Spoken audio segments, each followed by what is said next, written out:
wage?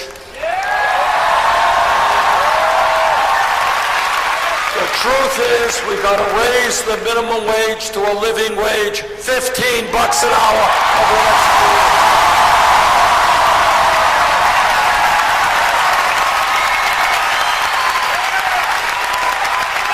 It is not a radical idea to say that in America, if you work 40 or 50 hours a week, you should not live in poverty.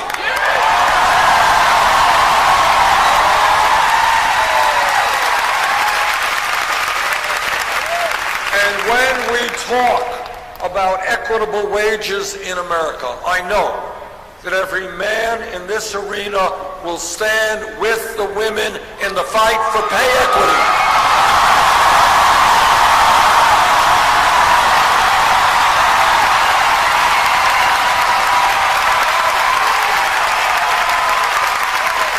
This campaign is listening to women who tell me that there's something fundamentally wrong and unfair when women are making 79 cents on the dollar compared to men.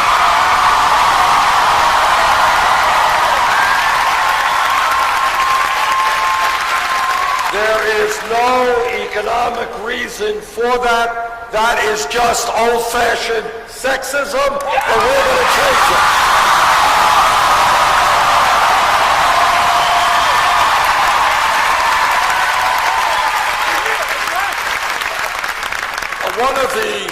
One of the goals of this campaign is not just urging people to think outside of the box, to think outside of the status quo, but to force discussion on issues that the media and the Congress discuss very rarely. And one of those issues is the serious plight of senior citizens in this country.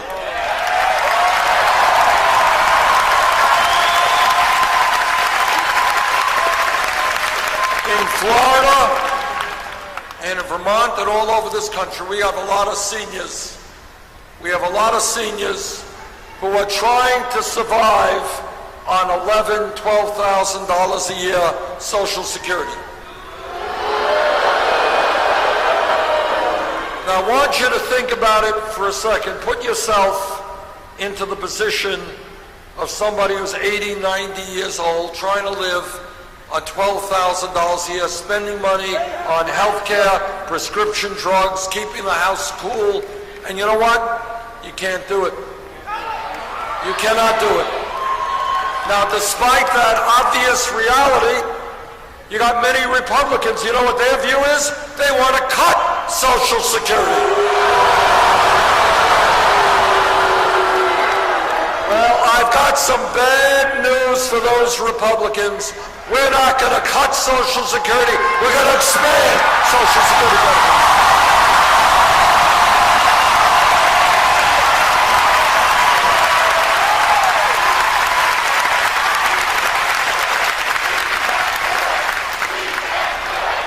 Yes, we can do it.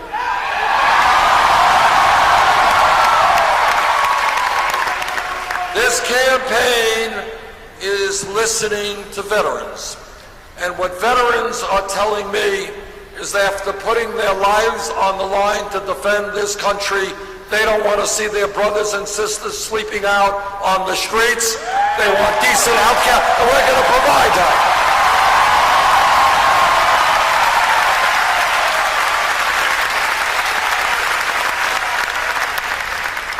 And this campaign is listening to young people.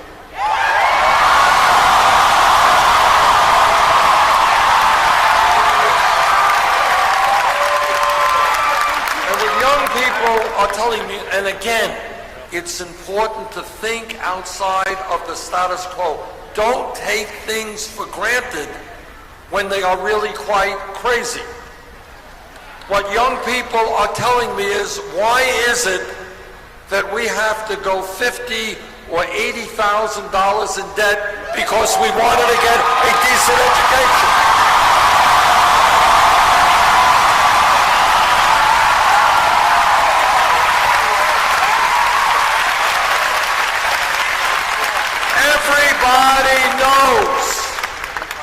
Everybody knows that in a highly competitive global economy, we need the best educated workforce in the world.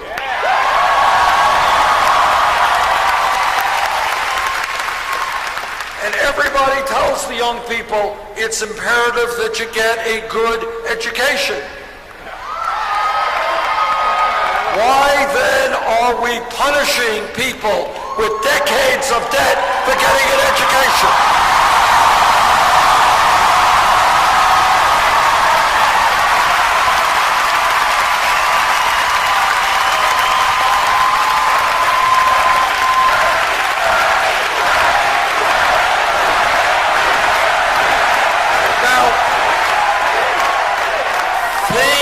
Think outside of the box for a moment. 50 years ago, you had a high school degree in the United States. You were doing pretty good. You were able to go out and get a very good job because most people didn't have a high school degree. That was a lot of education. Well, the world has changed. The nature of the economy has changed. People need more education.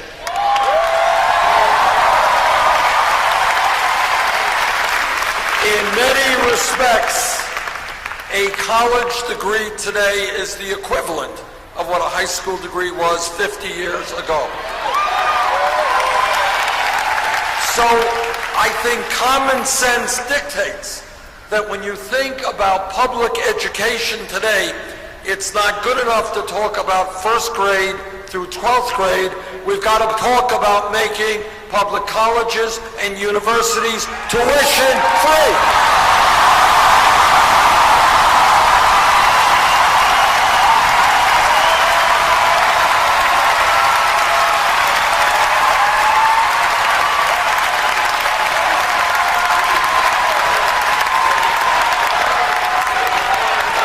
And when we talk about crazy, listen to this. You got millions of people out there who have been paying student debt year after year after year. Some of them can't buy a car, they can't buy a house, they can't get married, they can't have kids, all because they got an education.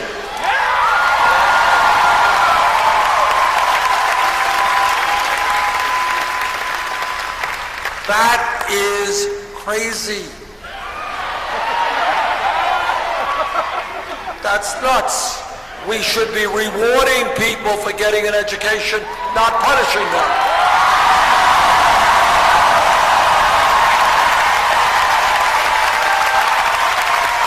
So in addition to making public colleges and universities tuition free, we're going to substantially reduce interest rates on student debt.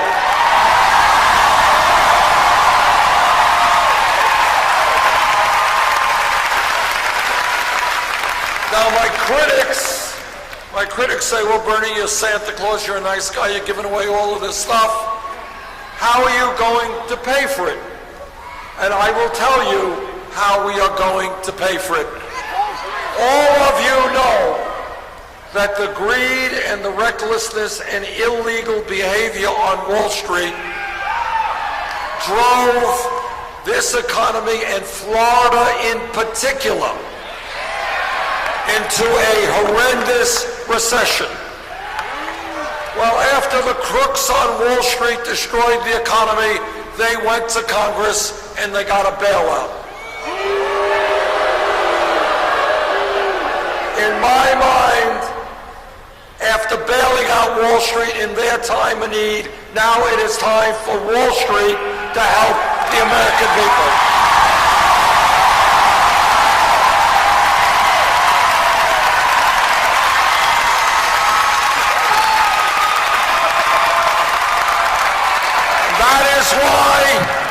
That is why we're going to pay for free tuition in public colleges and universities through a tax on Wall Street speculation.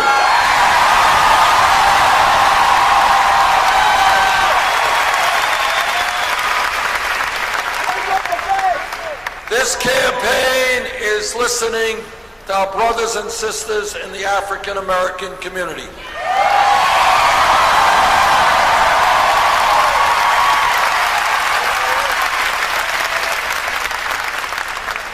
And they are asking why it is, and I want you to hear this, because this is a national tragedy, and this is what we have got to change.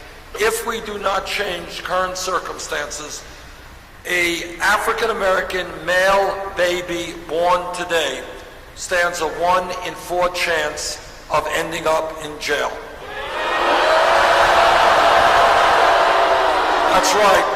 And that is why we are going to change this economy and change the criminal justice system.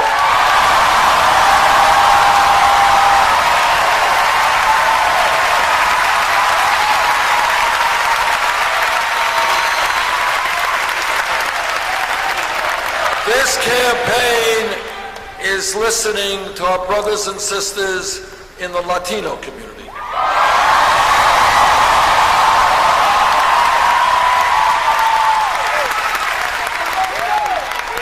They are tired of living in the shadows, tired of living in fear, and I agree with them when they want and are fighting for comprehensive immigration reform and a path towards citizenship.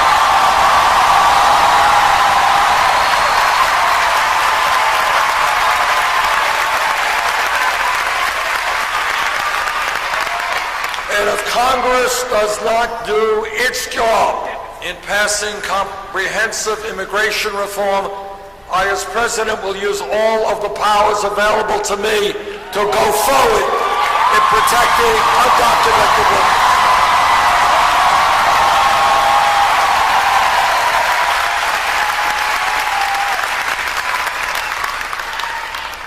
Now, I am a member of the U.S. Senate Committee on the Environment.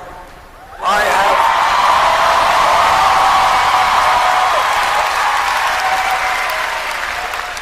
have talked to scientists in our country and all over the world, and what they are saying is climate change is real.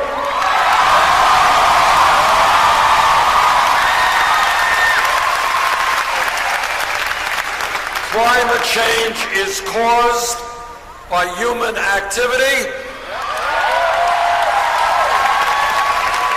Climate change is already causing devastating problems in Florida and all over our country and all over the world.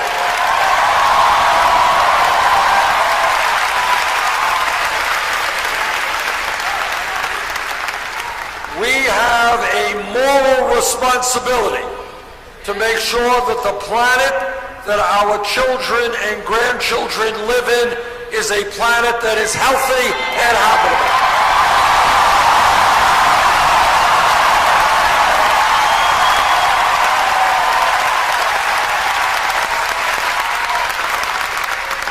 And here's what else the scientists tell us. They say that if we don't get our act together in a short period of time, a bad situation will become much worse in terms of increased drought, flood, extreme weather disturbances, acidification of the ocean, rising sea levels, and international conflict.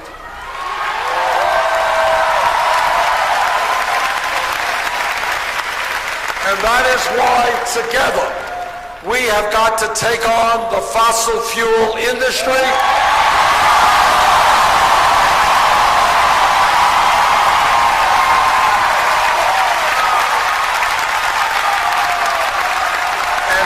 Got to transform our energy system away from fossil fuel to sustainable energy.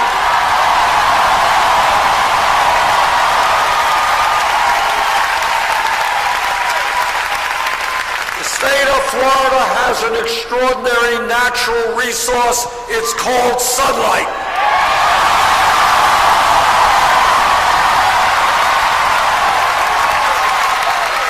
This state should be a leader in the world in producing solar energy.